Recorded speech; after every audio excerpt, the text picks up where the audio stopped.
Oi, eu sou Fernando Arede e hoje vamos fazer uma reflexão em Romanos, capítulo 3, a partir do versículo 23. Pois todos pecaram e estão destituídos da glória de Deus, sendo justificados gratuitamente por sua graça, por meio da redenção que há em Cristo Jesus. Deus o ofereceu como sacrifício para propiciação, remissão, mediante a fé pelo seu sangue, demonstrando a sua justiça. Deus, em sua tolerância, havia deixado impunes os pecados anteriormente cometidos, mas no presente demonstrou a sua justiça a fim de ser justo e justificador daquele que tem fé em Cristo Jesus. E a partir do versículo 28, pois sustentamos que o homem é justificado pela fé, independente da obediência à lei. Deus é Deus apenas dos judeus? Ele não é também o Deus dos gentios? Sim, dos gentios também, visto que existe um só Deus, que pela fé justificará os circuncisos e os incircuncisos. Anulamos então a lei pela fé? De maneira nenhuma, ao contrário, confirmamos a lei. Aqui nesta passagem, o Senhor deixa claro que todos estão destituídos da glória de Deus, porque Deus não encontrou um justo sequer para que fosse salvo por si mesmo. Todos pecaram, todos estavam e estão destituídos da glória de Deus. Mas todos foram alcançados pela glória de Deus quando aceitam Cristo Jesus como seu único e suficiente Salvador e Senhor. É bom lembrar que Deus ofereceu Cristo Jesus como único sacrifício para propiciação, para que fosse a remissão dos homens, mediante a fé, pelo seu sangue. E assim Deus demonstrou a sua justiça. E o detalhe e o destaque desse texto é que na sua tolerância Deus deixou impunes os pecados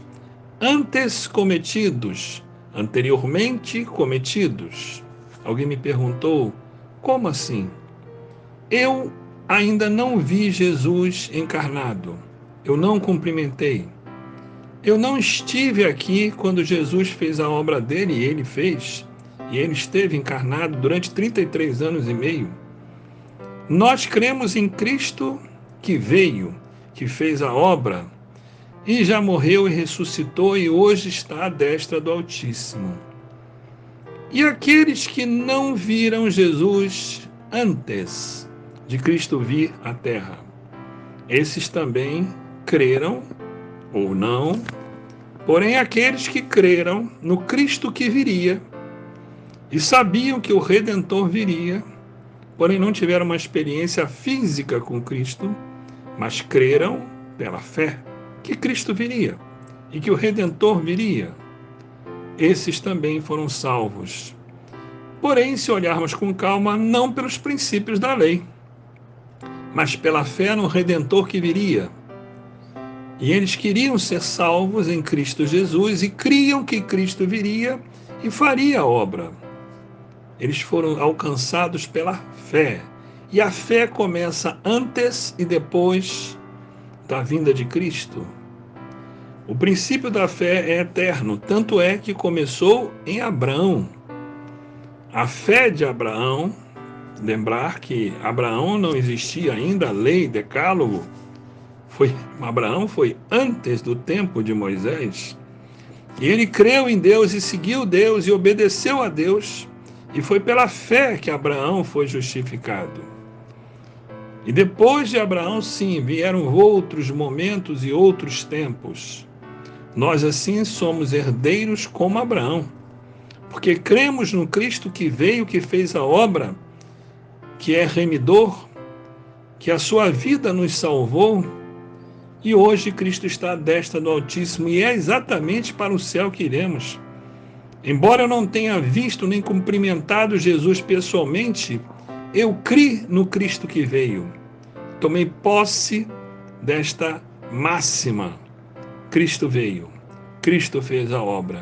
Eu creio que Ele é o meu Redentor, conforme as Escrituras dizem. Eu fui salvo porque criei, fui salvo pela fé. E o princípio e o fim é a fé.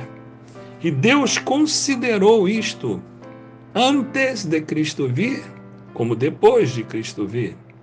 Aos judeus que creram antes foram alcançados. E nós, gentios ou judeus que cremos depois, também fomos alcançados. É bom lembrar que antes muitos estrangeiros se convenciam e até queriam seguir o judaísmo. Todos que estavam ali e que creram no Redentor que viria, eu entendi que todos esses serão salvos, porque usaram o princípio máximo da fé. O fundamento da fé é tão forte que alcançou antes, durante e depois. Antes, porque criam que Cristo viria, durante, porque creram no Cristo que estavam vendo, e depois, porque cremos no Cristo que veio. E nas três situações, Jesus fez a obra. Cremos da mesma forma, temos o mesmo princípio da fé.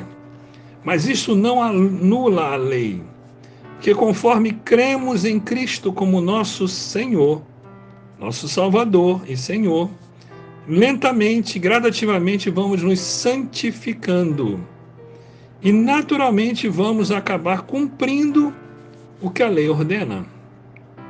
Para que a santificação seja plena, vamos galgando este caminho. Não nos dará a salvação, mas dará o galardão, porque é pela fé em santidade. E a lei passa por aqui, porque não há uma prática da lei apenas. Primeiro há uma conversão ao Salvador, e depois o seguir Jesus, negar-se a si mesmo, praticar o bem e os demais itens que são mencionados. Naturalmente estão escritos na lei, e nós praticamos isso não por imposição da lei, mas pelo coração quebrantado e seguidor de Cristo Jesus. Do começo ao fim, a glória de Deus. E conforme vamos entendendo e seguindo Cristo, vamos nos aperfeiçoando no Evangelho. Ele passou a ser parte da gente.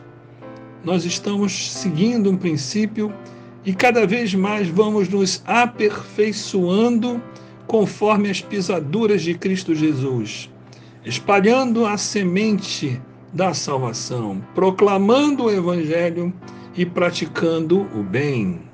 Eis o primeiro grande mandamento e o segundo grande mandamento: amar a Deus com toda a força, fôlego, entendimento e coração, e amar o próximo como a si mesmo. Ou, mais longe, amar ao próximo como Cristo nos amou. O segundo grande mandamento é horizontal e o primeiro grande mandamento é vertical. Aqui nós fazemos uma cruz. A cruz inicia-se com Deus e completa-se com o próximo. Que Deus nos abençoe e nos use no tempo chamado Evangelho da Salvação, porque acreditem, o tempo é curto, é bem curto. É tempo de aproveitarmos isto, a oportunidade, qualquer oportunidade, proclamarmos, darmos testemunho, darmos um copo d'água, qualquer coisa, que seja para a glória de Deus e o nome dele seja exaltado, em nome de Cristo Jesus. Amém.